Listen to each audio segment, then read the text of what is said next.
सुंदर नगर नाम के एक गांव में महेश नाम का एक आदमी रहा करता था। महेश के दो बेटे थे। बड़े बेटे का नाम था राम और छोटे बेटे का नाम था श्याम। बस ये तीन लोग ही घर में रहते थे। महेश अपने दोनों बेटों से बहुत प्यार करता था। महेश पेशे से एक किसान था। राम अधिकतर समय अपने पिता के साथ ही रहता और उनका काम में हाथ बटाता। राम अपने पिता की हर बात मानता और उनकी सेवा करता। वहीं दूसरी तरफ श्याम अपना अधिकतर समय बाहर आवारा दोस्तों के साथ खेल कूद में ही बिता देता। श्याम अपने पिता की बात भी बहुत कम मानता था। इन दोनों भाइयों के विचार और व्यवहार में बहुत फर्क था। समय बीतता गया, राम और श्याम जवान हो गए। जब श्याम घर का कोई काम ना करता तो पिताजी और राम दोनों मिलकर उसे समझाते कि अब तो अपनी जिम्मेदारियों को निभाना सीख। अब तक ऐसे ही अपने इन आवारा दोस्तों के साथ आवारा की तरह घूमता रहेगा। इस तरह रोज होता। एक दिन अचानक श्याम बाहर से आया और अपने पिता से ऊंची आवाज में बात करने लगा और बोलने लगा, मुझे अपना हिस्सा चाहिए। मैं आपके बनाए हुए कड़े और नियम में नहीं रह सकता। मुझे यह घर छोड़कर जाना है। तंग आ गया हूँ रोज की किचकिच से।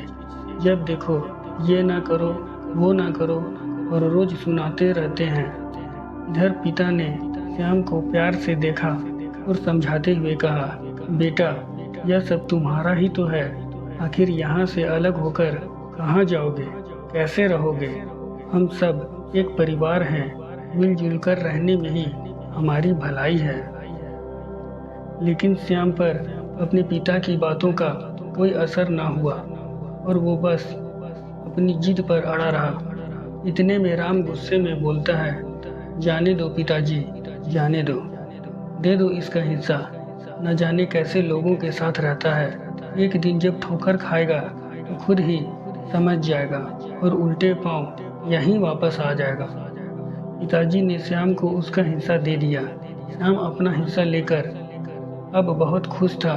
श्याम अपना हिस्सा लेकर घर छोड़कर चला जाता है। अब श्याम को कोई रोकने टोकने वाला ना था। बस अब सब कुछ अपनी मर्जी से करता।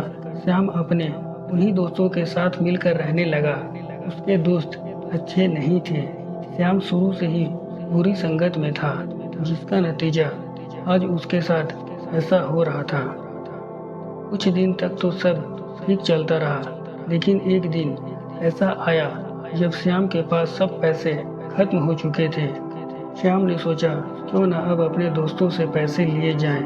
आखिरकार हम सब साथ में रहते हैं और मैंने अपने दोस्तों की बहुत मदद भी की है।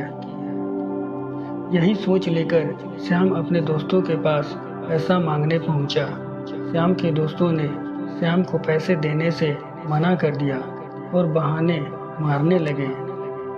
यह वही दोस्त थे जो कल तक श्याम के पैसों से मजे करते थे।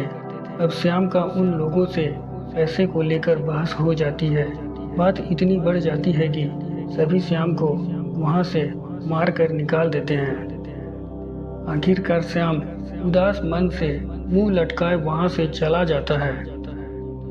श्याम इस बात को बहुत देर से समझा कि ये लोग मेरा बस इस्तेमाल कर रहे थे।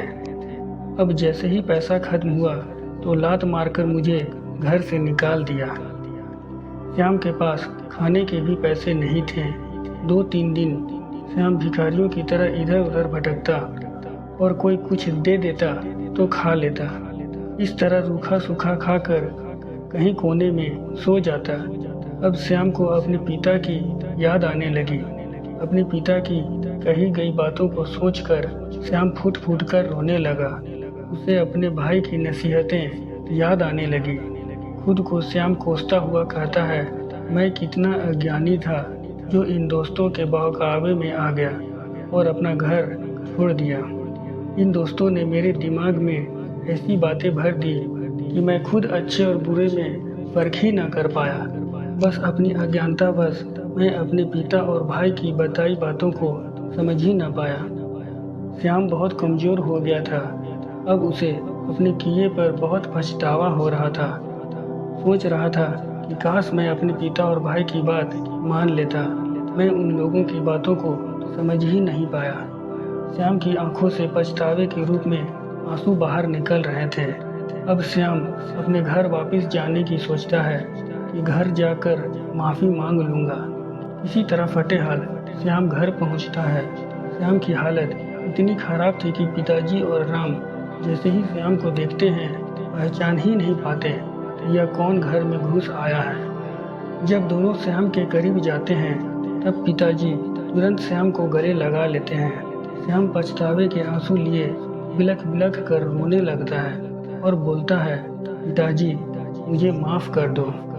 इधर राम और पिताजी की आंखों में भी आंसू आ जाते हैं। अब श्याम को समझ आ गया कि हमेशा अपने बड़ों का कहना मानना चाहिए।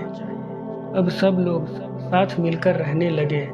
श्याम अब वही करता है जो उसके पिताजी और राम बोलते हैं। श्याम अब अपने पिता की खूब सेवा करता। सब लोग अब खुशी से अपना जीवन व्यतीत करते हैं। तो दोस्तों, इस कहानी से हमें यह सीख मिलती है, परिवार में हमेशा अपने बड़ों का कहना मानो, हमेशा अपने बड़ों का आदर सम्मान करो। जो इंसान ऐसा नहीं करता उसका श्याम जैसा ही हाल हो जाता है। वो इंसान जीवन भर ठोकर खाता है। भगवान भी ऐसे लोगों का साथ नहीं देता जो अपने माता पिता का आदर नहीं करता, उनकी बात नहीं मानता। आखिर हमारे माता पिता हमें हमेशा हमारे अच्छे के लिए ही बोलते हैं और समझाते हैं। तो दोस्तों, कैसी लगी हमारी आज की ये कहानी? हमें कमेंट बॉक्स में कमेंट करके ज़रूर बताएं। धन्यवाद।